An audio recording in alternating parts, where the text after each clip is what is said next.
अखिल भारतीय छावा संघटनेचे अध्यक्ष नानासाहेब जावळे पाटील यांनी मराठा आरक्षण जागर संवाद दौरा सुरू केला आहे। नांदेडमध्ये या दौऱ्यानिमित्त छावा संघटनेचा मराठा आरक्षण जागर संवाद मेळावा पार पडला।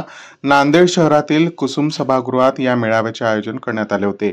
दरम्यान नांदेड शहरातून मराठा आरक्षण जागर संवाद रॅली देखील काढण्यात आली। या रॅलीत आणि मेळाव्याला छावा संघटनेचे पदाधिकारी कार्यकर्ते मोठ्या संख्येने उपस्थित होते।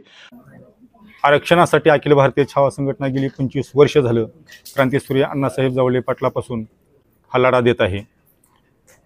परंतु अनेक सरकार आली गेली, परंतु मराठा आरक्षणाचा प्रश्न तसाच आहे। मधल्या काळामध्ये ठोक मोर्चे झाले, मूक मोर्चे झाले, संघर्ष रथयात्रा झाल्या, परंतु आरक्षणाचा खरा प्रश्न आजपर्यंत कुणीही सोडविलेला नाही।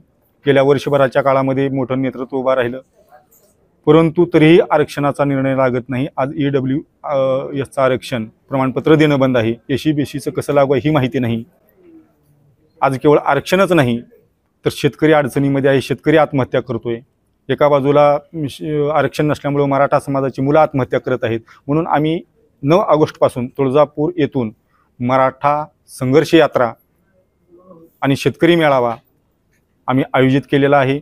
आज नांदेड येथे त्या ठिकाणी संवाद यात्रा आम्ही आयोजित केलेली होती। हजारोच्या संख्येनं आमचे कार्यकर्ते या ठिकाणी जमा झालेले होते आणि त्या ठिकाणी आम्ही भूमिका मांडली की आमच्या मागण्या मांडल्या की शेतकऱ्यांची संपूर्ण कर्जमाफी झाली पाहिजे, मराठा समाजाला कुठूनही आरक्षण द्या पण आरक्षण मिळालं पाहिजे। मराठवाड्यामध्ये आज आरक्षण नसल्यामुळं मराठवाड्यातील मुलांची आज फरफट जास्त होत आहे।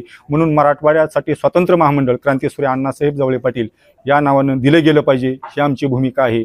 आणि मराठा आरक्षणाच्या आडून जे राजकीय लोक समाजामध्ये भांडणं लावत आहेत आणि आपल्या मताची पोळी बाजून घेण्याचा प्रयत्न करत आहेत, त्यांना आम्ही मराठा समाजाचा आपल्या फायद्यासाठी, राजकीय फायद्यासाठी वापर होऊ देणार नाही।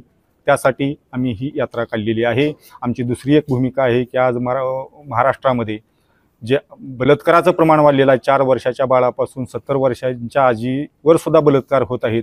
हे जर नाही थांबलं, या बलात्कारांना जर सरकारनं, या नराधमांना आळा नाही घातला तर अखिल भारतीय छावा संघटना येणाऱ्या काळामध्ये महिलांना तलवार वाटपाचा तलवार वाटपाचा कार्यक्रम हाती घेणार आहे। आम्ही आमच्या छाव्यांना सुद्धा तलवार हातामध्ये देऊन इथून पुढे आम्ही पोलीस स्टेशनला जाणार नाही, कोर्टामध्ये जाणार नाही, तर अशा नराधमांना यांचा माज छाटण्याचं काम अखिल भारतीय छावा संघटना येणाऱ्या काळामध्ये नक्कीच करेल।